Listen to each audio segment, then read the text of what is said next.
Hi everyone, welcome back to the channel. In this tutorial, I will show you how to do the new Winter Frost hobby, snow sculpting in Heartopia.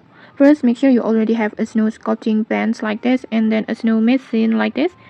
You can get both of these from NPC Azure. If you don't know how to get them yet, just check the link in the description for a full tutorial. And then next, just turn on your snowball machine to make a snowball. Over here, just tap on this machine, and then this process will take about 1 hour, so just wait until it finishes.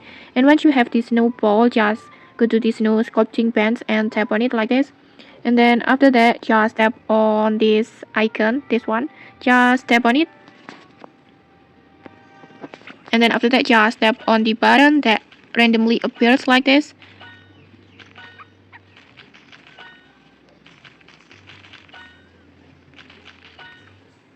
Like this. And okay, that's it. You have successfully done this new sculpting hobby in Heartopia. If you found this helpful, don't forget to like, comment, and subscribe for more tutorials. Thanks for watching and see you.